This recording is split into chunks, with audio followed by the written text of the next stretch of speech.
世界の辺境マニアです。ここは海抜4500メートル、中国とインドの国境地帯、残高県。空が最も近いチベット最西端の、地図上では点線で描かれた、曖昧な国境が続く場所です。この点線の向こう側は、インドが実効支配するラダック地方。そして、中国側の実効支配地域は、ガリ地区。互いの主張が重なり合い、緊張が続く場所です。残高から西へ、数百キロにわたる荒涼とした高原地帯を進み、ガリ地区最大の町、ガルへ向かいます。ガルは標高4300メートルに位置する、天井の町。そして、国境警備の要でもあり、軍関係者の拠点でもあります。天井の町、ガルで一泊して、中央アジアの玄関口、新疆ウイグル自治区カシュガルに向かいます。カシュガルは、中国、インド、そして中央アジアの3つの文明が交わり、それぞれの国と民族の思惑が交錯する、アジアの屋根と呼ばれる場所。この先に広がる、壮大な光景をご覧ください。現在、サンダにいます。見てください。この壮大な景色を。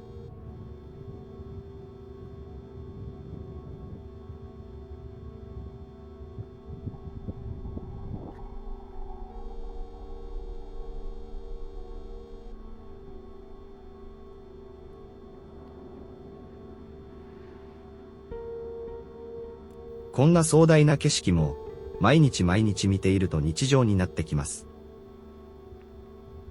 もったいない。帰国して映像で見ると、壮大な景色だったな、と思うのですが。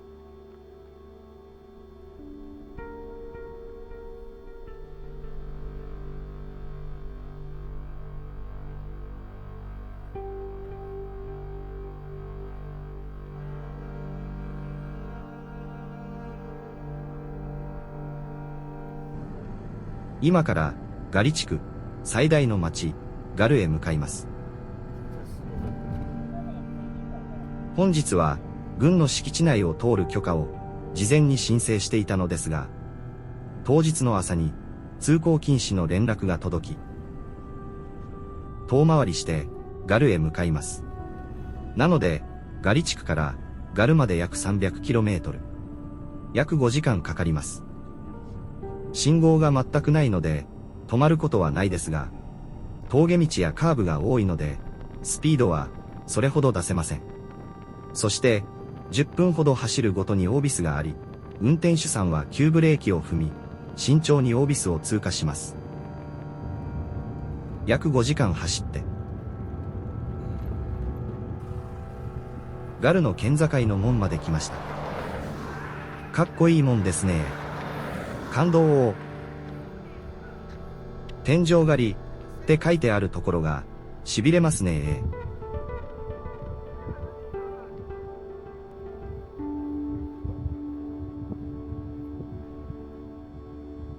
標高4300メートル。ガルのホテルに到着。酸素ボンベが常備されている。ガルの街を散策。ガルに行く日本人は少ないと思うので、貴重映像です。ガルという地名の語源は、かつて軍の野営テントが立っていた場所から付けられたそうです。ガルは道路が整備される前は、アクセスは非常に困難だったため、陸の孤島と呼ばれていたそうです。ガイドさんの話では、15年ほど前は砂利道で、ガルに行くには、今の4、5倍の時間がかかったらしい。また、ガルの山岳地帯から流れ出す、ガルサンポ川は、インダス川の源流の一部だそうです。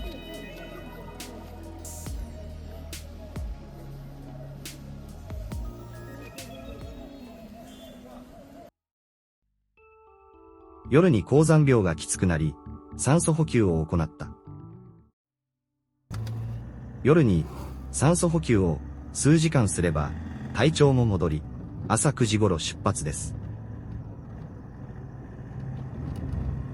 何気ない田舎町に見えますが、ここは海抜4300メートル。富士山の頂上よりも、はるかに高いところに、こんな町があるのです。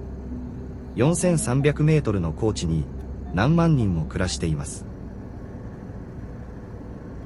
海抜4300メートルでは、階段で2階に登る程度の運動で、息が切れますが、この高地で生まれた人は、ここで普通に生活しているのが不思議です。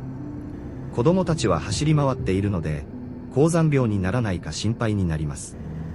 学校には、運動場やバスケットボールのコートもあるのです。私が、ここでバスケットボールをしたら、1分も動けないでしょう。このような高地で生まれて、高地で生活している人が、低地に行くと体調不良になるという話も聞きました。いつも、チベットの人が私に、高山病は大丈夫と聞いてくれる。少し、頭が痛いと言うと、バター茶を飲めと言われる。チベットの人は、バター茶は、高山病の予防に効果があるという。バター茶は、チベットの人々にとって、日常の飲み物で、ヤクの乳から作るバターに、濃い茶葉を加え、塩を少し入れたもの。高原の寒さに耐えるため、そして過酷な標高に順応するために、欠かせません。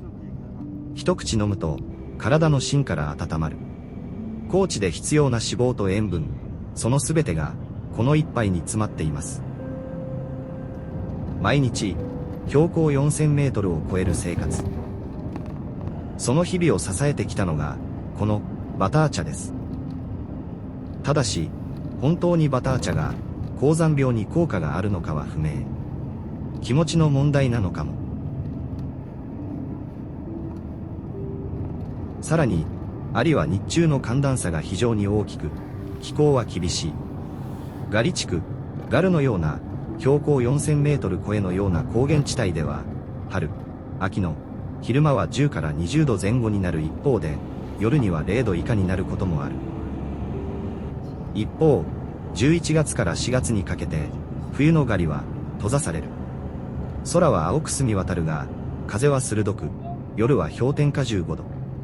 この時期、街を歩く人影はほとんどない。7月から8月にかけては、1年で最も穏やかな季節。日中は20度前後、日差しは強いが空は澄み、放牧のヤクが草原を埋め尽くす。ガリは、日中と朝晩の気温差が非常に大きいため、1日に四季がある、と言われている。ネットでは、ガリに行くなら、5月から10月頃が、温暖で行きやすい、ベストシーズンとされていますが、実は、雲が多くて、景色がよく見えない日が多い時期です。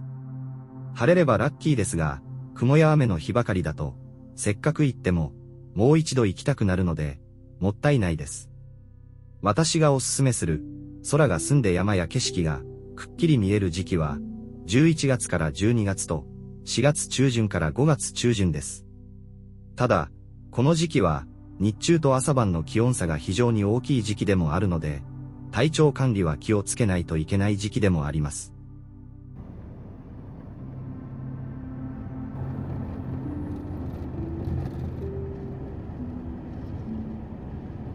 ガリ、軍佐空港に到着。飛行機で、新疆ウイグル自治区カシュガルに向かいます。ここで、ガイドさんとお別れ。ガリ、軍佐空港は、とても小さな飛行場です。搭乗口は2つしかありません。この空港は、中国国内線のみ就航する、軍民共用の空港で、インドとの国境近辺にあることから軍事的な意義が大きい空港です。空港の待合室にいるのは、軍服の上に上着を着た人ばかりで、乗客は、私以外は全員、軍の関係者だったかもしれない。ガリ、軍佐空港は、2010年7月1日に開港。この空港は、世界で4番目に標高の高い空港。海抜 4206.6 メートル。高地の薄い空気を考慮した設計で、滑走路は4500メートルの長さ。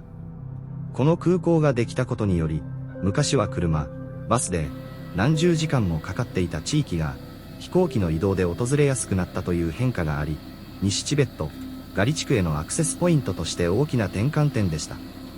待合室やターミナル内部では、チベット高原の特殊な環境に備えて、低酸素、寒暖差、乾燥への配慮などが施設設計に反映されています。また、宗教的、観光的な意味でも重要で、カイラス山やマナサロワール湖といった聖地に行く、旅巡礼の玄関口としての役割もあります。よく聞いてください。機内アナウンスがチベット語です。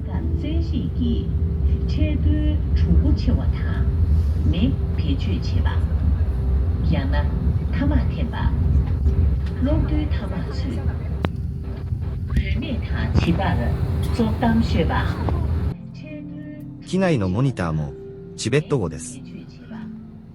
ガリ軍佐空港を離陸しました。目的地のカシュガル空港まではおよそ2時間のフライトです。地図で見ると、ガリ軍佐空港からカシュガル空港までは道路も街も見当たらず、真っ白な謎の地帯が広がっています。それでは、この地図上の謎の空白地帯を上空からご覧ください。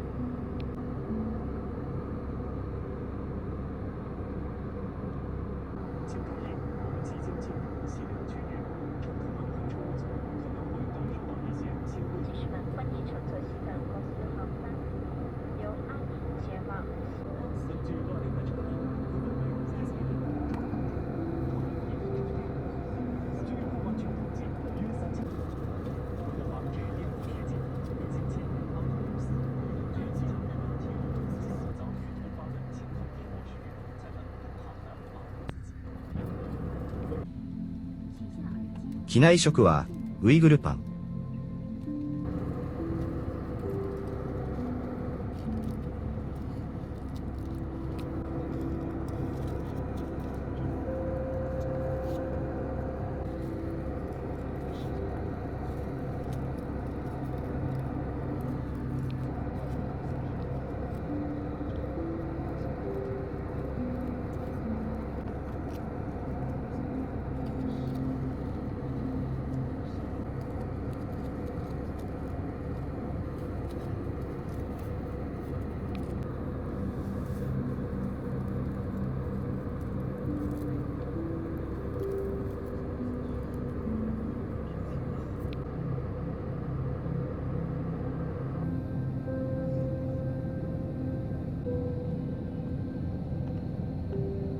カシュガルの街が見えてきました。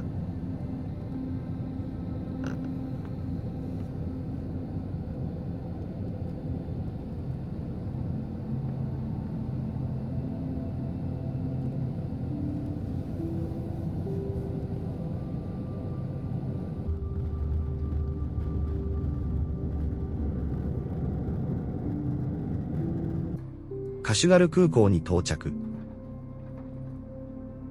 まだまだ旅は続きます。次の動画もお楽しみに。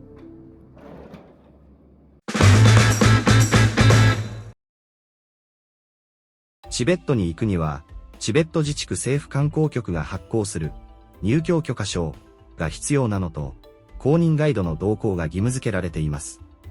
私が長年お世話になっている日本語の話せる個人経営のチベット人の公認ガイドさんなら、日本の大手旅行会社の半額くらいで手配してくれるので、概要欄に記載しておきます。世界の辺境マニアです。このチャンネルでは、日本人がほとんど行かない辺境や秘境ばかり行っています。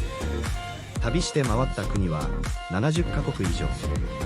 有名観光地には興味がなく、日本人がほとんど行かない辺境の地で少数民族の生活と触れ合うのが好きです。1年間の3分の2は旅をしていますので、これからもどんどん辺境の動画を投稿していきます。興味のある方は最新辺境情報を見逃さないように、ぜひチャンネル登録よろしくお願いいたします。